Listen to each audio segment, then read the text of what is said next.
Hey guys, and welcome to July's wrap up. Better late than never, right?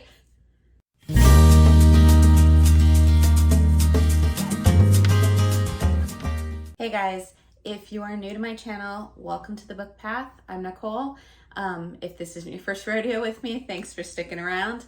And we're here for the July wrap up, everything I read in July. And I wanted to apologize for it coming out a little bit later than normal.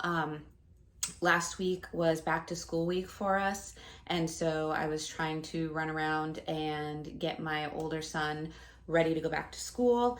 And then on top of all of that, I had a few days where I was a little sick, and so definitely wasn't going to be filming with that. So I just wanted to wait until I was a little bit better, feeling a lot better now, and school is underway, so had the time to go ahead and sit down and talk about everything I read in July. In July, back in my T.B.R. video, I said I was going to take it easier this month because I knew August was going to be a crazy month for me, which right now it is with back to school, also with all the readathons and everything I'm taking part in. I have like 20 books to read this month, so I'm kind of happy that I did take it slow last month. I ended up only reading 6 books, and one of them was a manga. So let's go ahead and let's get into it. So the first book of the month that I read was Belmorte by Bella Higgin. And this book is basically about a girl named Rennie who, in the world that she lives in, vampires have come out of the darkness. They are treated like celebrities. And in a lot of the countries, they have these kind of feeding houses, these big mansions where all the vampires reside. And it's kind of like, I don't know, MTV's Real Worlds like back in the day, and like just they've paparazzi everywhere outside. And what happens is, as a human, you're able to apply to become a blood donor for them, and you would go and live at their house for however long they pretty much wanted you there. You lived a life of luxury, you paid for everything, have clothes provided for you, and you just give your blood. And then when they're done with you, they send you home with lots of money and you can do whatever you want. So Rennie has applied for one of the houses in the UK because her sister, who is kind of obsessed with vampires years prior, had applied to this house, went there, was writing to Rennie, and then all of a sudden she dropped off the face of the earth, and you have no idea what happened to her. So Rennie goes in under the pretense of being a donor, but really she's there to find out what happened to her sister, where is she, and what's going on. She does not one for the vampire culture. She actually doesn't want to be bit by vampires, which I find kind of funny considering that's the reason why she's there. Overall, I gave this book 4 stars. The storyline was enough where I will continue the series for at least one more book, and we'll see where it goes.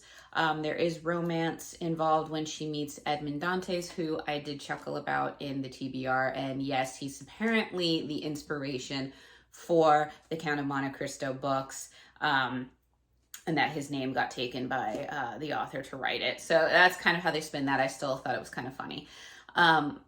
Overall, the book was pretty kind of predictable. You kind of knew once Rennie got in there what happened to her sister. You pretty much knew. You're just kind of watching it play out. The love story with her and Edmund, I mean, I like the fact that it had the dual POVs. You got to see his side, you got to see her side, because I always really enjoy that kind of round, you know. I like seeing how we always read the romance from the girl's perspective. I like seeing the guy's perspective too. It was good. Like, it was good. There was a lot of things in there that, like I said, I didn't like Rennie. That was probably my biggest hang up, is I didn't like Rennie as the main character. I didn't like the fact that she went in there and she just started demanding from vampires, where's my sister? What did you do with my sister? I know you're lying to me. And I was like, you need to calm down, and you need to like maybe be a little bit more strategic about how you go about finding out what happened to your sister, because it's just painting her in this like she's obsessed with it. I get it. I mean, it's your sister and she's missing, but just the way that it was carried out was kind of annoying, and I just really didn't care for her. It was kind of the other characters in the story that kept me going, and kind of what as the incidents went on, what was going to unfold, or what I think might unfold in the next book, because this is going to be the first in a series. I don't know if it's going to be a duology or more than that. But I mean, if you love vampires, you love a little bit of romance, could be worth a while. Like I said, I gave it 4 stars. Wasn't horribly bad. Was actually, you know, pretty decent. It's just couldn't stand Rennie, and there was a little bit of predictability, but I think that the predictability, I think you were meant to kind of have a know-how of what might have happened with her. I mean, there's only a few things that really could have happened. So that was the first book, and moving on. So the next book that I read was actually the manga, and that was Skip Beat. I can't pronounce the author's last name, but it is I think it's Yoshiki Nakamura. I'm not sure. But anyway, this is one of my favorite anime series. Sadly, they never finished the anime. They kind of cut it off after like a season, and it just, when it was really starting to get good. So I hope that with a lot of people animating a lot of things like Fruits Basket and some of the older ones, that maybe they'll re-pick up Skip Beat and finally finish out the series, because I think it's just a great series. So in Skip Beat, because this was one that wasn't on my TBR, it just kind of popped up as I read it. In Skip Beat, you have the character of Kyoko, and she has lived her life not in the best family situations, so she would always go to her friends' shows. Kind of family, I don't know if it's a hot springs, but it's kind of like a hotel or resort type of place. And she would help his family out, and they grew up being best friends. And Kyoko was like in love with Sho. She just adores him. And Sho has this dream of, he doesn't want to run the family's inn. He wants to go to the city. He wants to become a celebrity. He wants to sing. He wants to be a star. And after falling out with his parents, he decides he's going to run away from home, go to the city, and he asks Kyoko to go with him, and she does. And so now you fast forward years and ahead, or like maybe a year or two in advance. But anyway, Kyoko is now working like multiple jobs to sustain like this really nice apartment for Sho. So all Sho has to worry about is becoming a star, becoming a celebrity, which he does. And he's always upset because he's always second player up to like this actor from a rival agency called Ren. And what ends up happening is Kyoko goes to surprise Sho with some of his favorite foods from one of her jobs. And she overhears him talking to his manager, who he's being a little bit romantic with, and finds out that Sho really just took her along because she could be treated as a maid, and kind of walked all over. And instead of having her go through heartbreak and tears and just feeling that downer, she basically goes nuts on him. She gets really angry. She starts throwing stuff at him. She makes this big scene, and one of the things that she says is she threatens him, saying she is going to become the more popular celebrity, the bigger name in show business. And of course, Sho's laughing because he's like, yeah, there's no way. So she goes, she gets her makeover. She goes to another agency, and she auditions, and actually, well, she stands outside for like hours in the rain, begging and pleading to have an audition. And what she ends up doing is when she auditions, the director loves her, thinks that she's talented. However, she's kind of missing that a little bit, because the brokenheartedness had turned out to be kind of bitterness in her. So anytime she has to do anything with romance, she just gets really dark and angry instead of like remorseful or sad or anything like that, what you would think she would do. She does the opposite, and it just throws you. So the director ends up putting her in this special section called Love Me. And what it is for people that want to become big in the entertainment industry, but are kind of lacking something. This is a program to kind of help them get there. And they do all these odd jobs, from picking gum off the street to little acting tidbits, shows, babysitting. I mean, it's kind of this one thing, and they have to get stamps for points. And once they fill up all the points, they can become a full-fledged actor, singer, performing artist, whatever you want to do. So Kyoko becomes part of that, and it's kind of her story to doing this, to becoming a better celebrity. And she ends up finding out that the agency she signed with is in fact Sho's nemesis agency. So this is Ren's agency. So she starts befriending Ren, and it's just a great series. Book 2 was a little bit more of a filler, where you're starting to see her acting, and you're starting to see her kind of pulling Ren over to her side, because at this point Ren only knows that she wants revenge, and that's kind of her way for acting, and he's really respectful of the creative process and acting as a whole, so he really has no respect. So it's kind of her trying to get his respect, and him giving her his respect, in the bond that's kind of forming there. I do know going forward, she will be asked to be in one of Sho's music videos, and he'll find out that she is who she is. And I know that going forward, there's going to be a little bit more of a romantic triangle with them, as well as a few other people will pop up. So I'm interested to see how the manga is going to do that. But for this one, I did give it 4 stars, just because it was a little bit more of a filler, and not so much having to do with the love triangle, or with the guys, the romance part of it. And but it was still good, still funny. She still does some funny antics. There's some scenes that make you laugh in there. So it is one of the mangas that I highly recommend, because it's a romantic comedy with a little bit of revenge, with some enemies to lovers, and just the antics are great on there. So highly recommend that one. The next book that I read for the month was the one that I've been holding on for the month of July, and that was Girls of July. This one I thought was going to be very much like Sisterhood of the Traveling Pants, and it pretty much was. It was everything I kind of thought it was. Gives you kind of that warm coming of age, female bonding. I ended up giving this one 4 stars, because I thought for pretty much ages 13 to 17, this is going to be a pretty good book for me.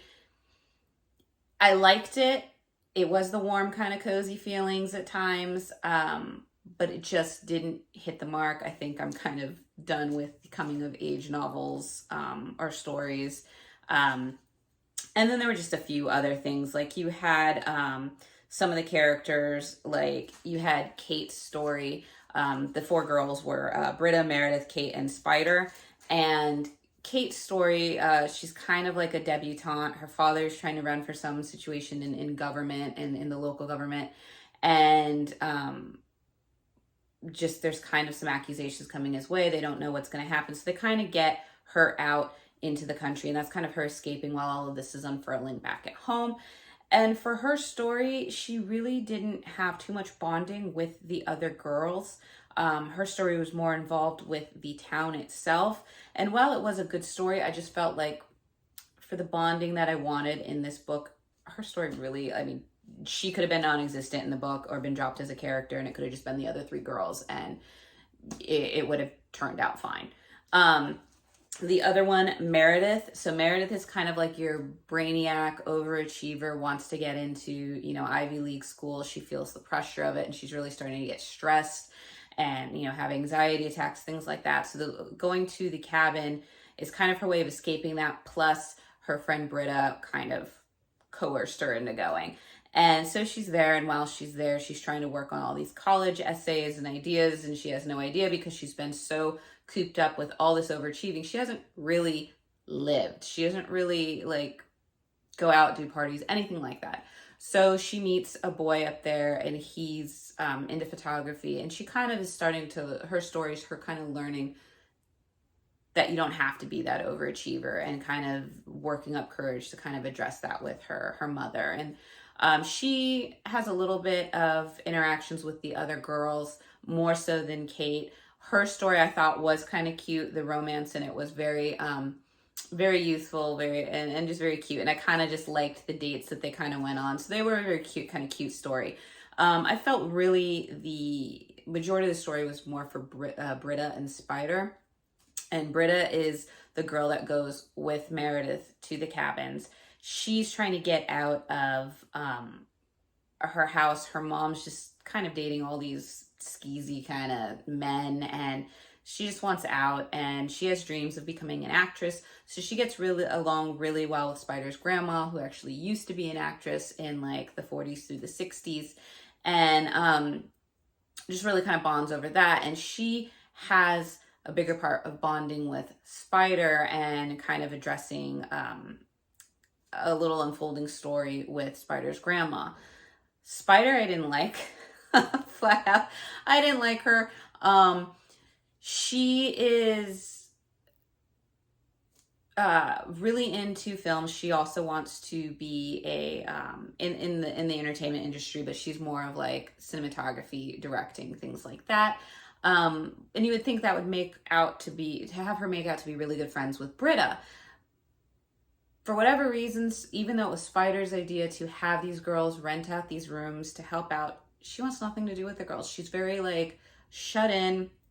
Part of that has to do with she has a kind of rare child form of arthritis, which makes it really hard for her to do a lot of things.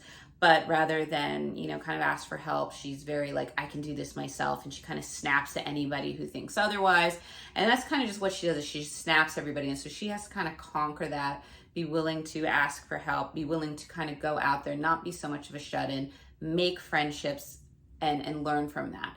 And so her and Britta kind of form this friendship over finding out about a love story from their grandmother's time, and they kind of get it into them that they want to find out more about this story and maybe even reunite the grandmother with this lover. And so that kind of pulls, like, that was a really cute, really sweet aspect of it. Like I said, it was everything I kind of felt it was going to be, warming at times. You had these things. I think my most favorite scene is kind of the first scene where you start seeing them work together because a bat got into the pantry. And so you have them trying to get this bat out of the house, and they're like in full-on garbs, hair's pulled back, they've got shower caps on so that the bat won't get trapped in there. And it was just like this hilarious scene that played out. So like I said, I gave it 4 stars. I recommend it for ages 13 through 17. The girls in it are 17. I think there's a few language things maybe, but the romance is a very YA romance, nothing crazy about that. And like I said, I think it fits perfectly on the shelf with like Sisterhood of the Traveling Pants. So yeah. So after that, I ended up reading Battle Mage, and I'm not going to go into the story too much. This is just a continuation of the Summoner series by Taran Matharu, and I'm not going to go into it because I actually did a whole review video on it. I will link it in the description below. Overall, this probably is my favorite book out of Fletcher's story here. I know I have the prequel, which was Arcturus' story, but out of Fletcher's story, this is definitely my favorite. It's very action-packed compared to the other ones. It kind of felt like the first one you got intro, second was a little bit more action, and then this was just like pow out of the water. Just really, really good ending to the series overall. So I gave this one 5 stars. I think this was my only 5-star of the month. But like I said, I will link the my thoughts and everything for the review video down below, and you can get more out of not just this book, but the entire series. After that, I ended up wanting to kind of get away from the YA, so I ended up getting into the more adult books, and when I say adult, I mean A Touch of Malice by Scarlett St. Clair. This is the 3rd book in the Hades and Persephone's series that she has out, and this story is told more it's pretty much told from the side of Persephone. And in this one, Hades and Persephone have kind of moved on in their relationship. They want to get married. They need to get Zeus's approval in order to get married. And of course, her mother is not having it, so she's starting to subject all mortals to like crazy weather. You have these kind of underground anti-god, anti-pantheon people coming up, having crime, they're actually going after some of the gods and trying to kill them. So there's just kind of all this chaos breaking loose, and they're trying to find their happy, ending within all the chaos. And Persephone still hasn't said, she hasn't come forward saying that she is a goddess. She's still trying to live as a mortal. And I found that really annoying in this one, because that seemed to be like in the first one, she touched upon it. She wanted to do that. She wanted to kind of live life as a mortal. She was afraid of her powers. The second one, she's learning her powers, and she kind of hates how her name just gets strung along with Hades. And that continues into this one, is just like, she's not seen as having any of her own power. Just, oh, what can you talk to Hades for me? Can you do this? And she gets annoyed, but at the same time, if you don't come out and say that, hey, I'm a goddess and I have powers too, nobody's going to ask you for anything. They're going to think you don't have powers. They're going to think you're immortal. So it's a lot more of that kind of coming. There were a lot more risque, naughty scenes in this book. I felt like almost every 10 pages there was a scene going on, and while, you know, they're still good scenes, I felt it was getting to be a little too much, just because I felt it started to change the dynamics of Persephone and Hades' relationship, where up to this point there was passion, there was desire, and like kind of lust and all those things, but it was also seemed to be built on something deeper. And I liked that aspect of it. There was more, there was a support, there was, you know, all these kind of underlying things. Whereas in this one, I felt like it started to kind of become just more about the physical intimacy between the two of them and less about the emotional aspects of their relationship. So that kind of took it a little bit down for me. I'm still going to continue with the series because it is still a really good series. I absolutely adore Hades. He is becoming one of my favorite male characters of all time. I love the way he is, you know, established in this series. I know going forward, there's 2 books that are kind of told from Hades' perspective, so I will be trying to get that. And I think there's actually another book going to be coming in this series, so I'm excited for that. Was really good. I ended up giving it 4 stars just because of, like I said, the minor annoyances that I found with Persephone not coming forward, not taking charge of being a goddess and being like, here I am, which I felt like we were building to that in the previous 2 books. And then just like I said, I think there was just too many naughty scenes that just kind of took it away from me for like plot line wise. But still a really, really good book. The last and final book that I read for July was another Scarlet St. Clair. I kind of got up to date on the Persephone side of the Persephone and Hades, so I decided to give the King of Battle and Blood series a try. This is, like I said, it's also by Scarlet St. Clair, but this is kind of different. This is not the Greek pantheon gods and goddesses. This is actually a world where vampires exist, and the vampire king, Adrian, is kind of on a conquest to conquer all of the kingdoms and kind of become like an emperor of them almost. He wants to be king of them all.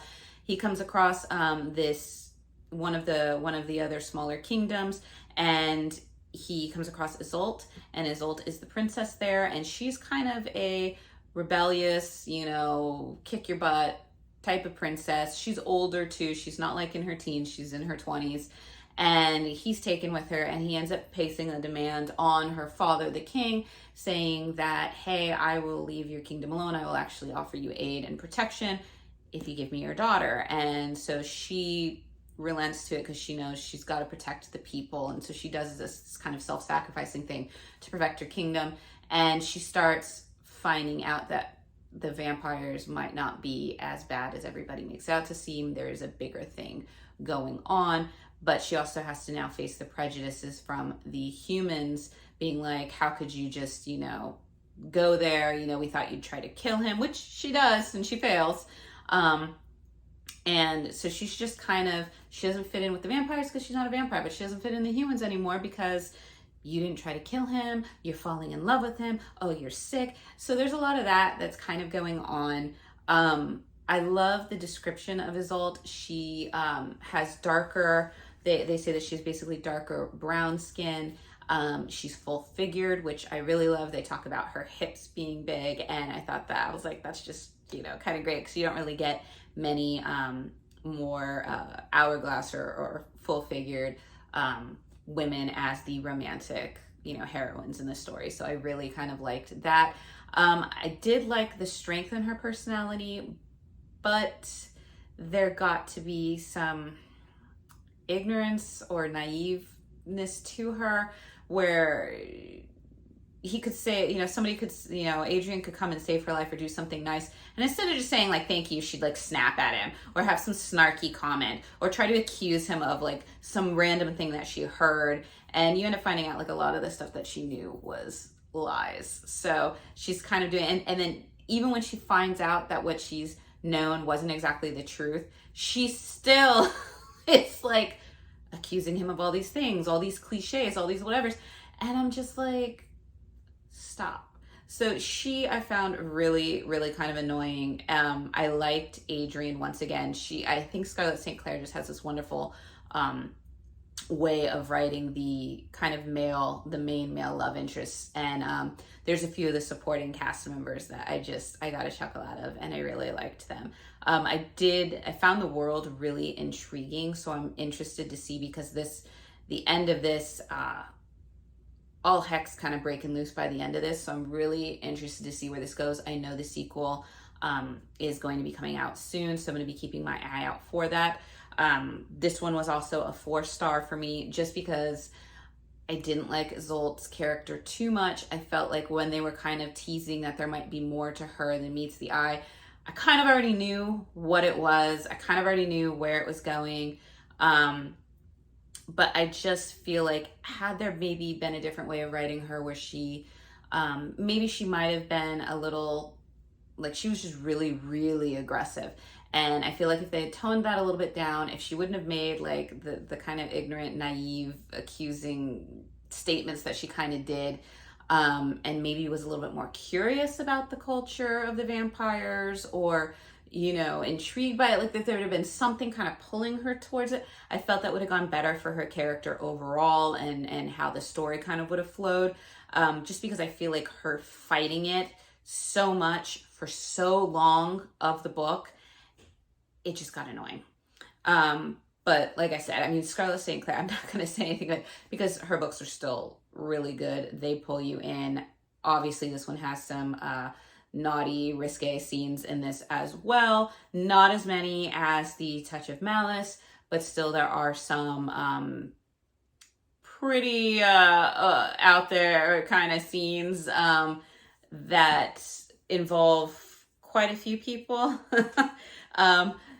in situations. So it fit into that kind of world, I felt, and wasn't just kind of like put in there to make it more of an erotic novel like other books that I've read. This one, it felt very much like, okay, yeah, that exists here, and that's kind of how it's done. Interesting take on the vampire lore, interesting take on the romantic spin. Like I said, 4 stars, and I will be looking for the sequel of this to continue it as well and let you know my thoughts on that. So that was basically it for me for the month of July. I know that going forward in August, I will be trying to break it up and do a few wrap-ups, just because, like I said, there's like 20 books that I'll be reading, as well as some of the other videos I mentioned in my August TBR for new kind of subjects that I'm wanting to go after. And I just, hope you'll continue sticking around with me for that, and hope you enjoyed any of these books. If you read these books and you liked them, let me know your thoughts below. If you have any questions on them, write them out. I'd be more than happy to talk about them with you. Any books you want to recommend, you guys know I'm always looking for more books to add to my collection and more stories and adventures to go on. And I just hope you'll continue on with me, and I guess I'll see you in the next one. Bye.